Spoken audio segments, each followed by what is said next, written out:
Libro de Cielo, volumen 3, capítulo 60, abril 16 de 1900. Doctrina dada por Jesús para su Iglesia, a través de su sierva Luisa Picarreta. Las 3 firmas del pasaporte de la bienaventuranza en la tierra. Y dice Jesús: Hija mía, el pasaporte para entrar en la felicidad que el alma puede poseer sobre esta tierra debe ser firmado con 3 firmas, y estas son la resignación, la humildad y la obediencia. La resignación perfecta a mi querer es cera que funde nuestros quereres y de ellos forma uno solo. Es azúcar y miel. Pero si hay una pequeña resistencia a mi querer, la cera se desune, la azúcar se vuelve amarga y la miel se convierte en veneno. Ahora, no basta estarse resignada, sino que el alma debe estar convencida que el mayor bien para sí misma y el mayor modo de glorificarme es el hacer siempre mi voluntad. He aquí la necesidad de la firma de la humildad, porque la humildad produce este conocimiento. Pero ¿quién ennoblece estas 2 virtudes? ¿Quién la fortifica? ¿Quién la hace perseverantes? ¿Quién la encadena juntas en modo de no poderse destruir, de no poderse separar? ¿Quién la corona? La obediencia. Ay, sí, la obediencia, destruyendo del todo el propio querer y todo lo que es material, espiritualiza todo y como corona se pone alrededor. Así que la resignación y la humildad sin la obediencia estarán sujetas a inestabilidad. Pero con la obediencia serán firmes y estables. Y he aquí la estrecha necesidad de la firma de la obediencia, para hacer que este pasaporte pueda correr para pasar al reino de la bienaventuranza espiritual, que el alma puede gozar desde aquí. Sin estas 3 firmas, el pasaporte no tendrá valor, y el alma será siempre rechazada del reino de las bienaventuranzas, y estará obligada a estar en el reino de la iniquidad, de los temores y de los peligros, y para su desgracia tendrá por Dios a su propio yo, y este yo estará cortejado por la soberbia y por la rebelión. Después de esto me ha transportado fuera de mí misma, dentro de un jardín. Me parecía que era el jardín de la iglesia, en el cual veía que se desviaban a causa de 5 o 6 personas, sacerdotes y seglares, que uniéndose con los enemigos de la iglesia movían una revolución. Qué pena daba ver a Jesús bendito llorar el triste estado de estas personas. Después he visto en el aire y veía una nube de agua llena de grandes pedazos de hielo que caían sobre la tierra. Oh, cuántos destrozos hacían sobre las cosechas y sobre la humanidad. Pero espero que quiera aplacarse. Entonces, más afligida que antes, he regresado a mí misma. Ahora nos sigue hablando de la resignación en el volumen 3, capítulo 63, abril 23 de 1900. La resignación es aceite que unge. Esta mañana, encontrándome fuera de mí misma, veía a mi dulce Jesús que sufría mucho, y le he pedido que me diera parte de sus penas, y Él me ha dicho: también tú sufres, mejor yo me pongo en tu lugar, y tú me haces el oficio de enfermera.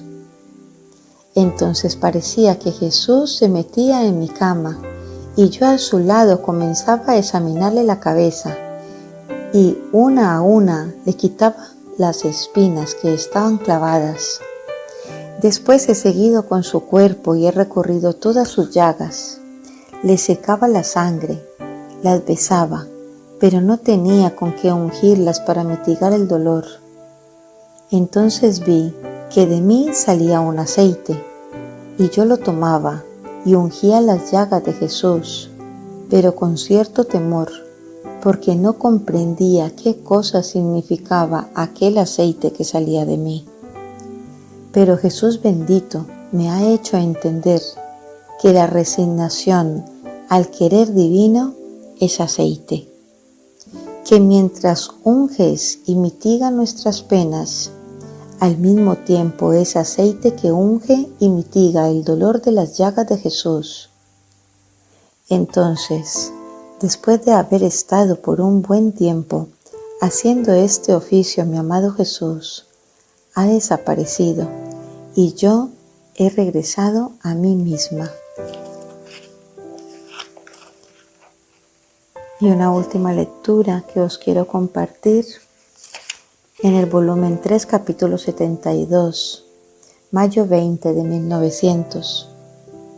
Todas las cosas tienen principio de la nada, necesidad del reposo y del silencio interior.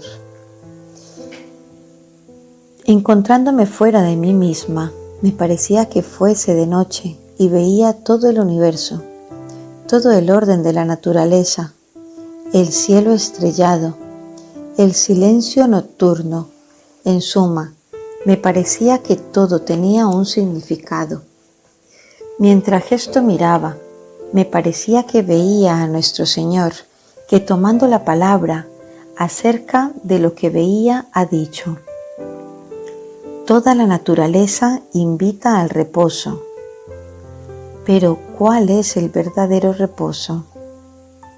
Es el reposo interior y el silencio de todo lo que no es Dios. Mira, las estrellas centelleantes de luz moderada, no deslumbrante como el sol, el sueño y el silencio de toda la naturaleza, de los hombres y hasta de los animales, y que todos buscan un lugar, una cueva donde estarse en silencio y reposarse del cansancio de la vida. Si esto es necesario para el cuerpo, mucho más para el alma, que es necesario reposarse en su propio centro que es Dios. Pero para poderse reposar en Dios, es necesario el silencio interior, como al cuerpo le es necesario el silencio exterior, para poderse plácidamente adormecer. Pero ¿cuál es este silencio interior? Es hacer callar las propias pasiones, teniéndolas en su lugar. Es imponer silencio a los deseos, a las inclinaciones, a los afectos, en suma, a todo lo que nos llama a Dios. Ahora, ¿cuál es el medio para llegar a esto? El único medio y de absoluta necesidad es deshacer el propio ser y reducirse a la nada, como era antes de que fuera creada, y cuando haya reducido a la nada su ser, retomarlo en Dios. Hija mía, todas las cosas tienen principio de la nada, esta misma máquina del universo que tú ves con tanto orden. Si antes de crearla hubiera estado llena de otras cosas, no habría podido poner mi mano creadora para hacerla con tanta maestría y dejarla tan espléndida y adornada. A lo más habría podido deshacer todo lo que podía estar y después rehacerla como a mí me agrada. Pero estamos siempre ahí, en que todas mis obras tienen principio de la nada, y cuando hay mezcla de otras cosas, no es decoroso para mi majestad descender y obrar en el alma. Pero cuando el alma se reduce a la nada y sube a mí y toma su ser en el mío. Entonces yo obro como el Dios que soy, y el alma ahí encuentra el verdadero reposo. He aquí como todas las virtudes tienen principio en la humildad y en el aniquilamiento de sí mismo. ¿Quién puede decir cuánto comprendía sobre lo que me decía el bendito Jesús? ¿O cómo sería feliz mi alma si pudiese llegar a deshacer mi propio ser para poder recibir de mi Dios su ser divino?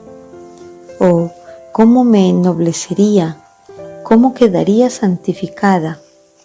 Pero qué tontería la mía. ¿Dónde tengo el cerebro si aún no lo hago? Qué miseria humana que en vez de buscar su verdadero bien y de emprender su vuelo a lo alto, se contenta con arrastrarse por tierra y vivir en el fango y en la podredumbre. Después de esto, mi amado Jesús me ha transportado dentro de un jardín en el que había mucha gente que se preparaba para asistir a una fiesta. Pero solo aquellos que recibían una divisa podían asistir. Pero eran pocos los que recibían estas divisas. A mí me vino un gran deseo de recibirla, y tanto hice que logré mi propósito. Después, habiendo llegado al punto donde los recibían, una matrona venerable primero me vistió de blanco, después me puso una banda celestial de la cual pendían una medalla marcada con el rostro de Jesús, y que mientras era rostro, al mismo tiempo era espejo, y que al contemplarse en él se descubrían las más pequeñas manchas, y que el alma, con la ayuda de una luz que venía de dentro de aquel rostro, fácilmente se podía quitar. Me parecía que esa medalla encerraba un significado misterioso. Después ha tomado un manto de oro finísimo y me cubrió toda. Me parecía que vestida así podía competir con las vírgenes bienaventuradas. Mientras esto sucedía, Jesús me ha dicho: hija mía, volvamos a ver lo que hacen los hombres. Por ahora, basta con que estés vestida. Cuando sea la fiesta, entonces te llevaré para asistir. Así que después de haber girado un poco, me ha transportado a mi cama. Fiat.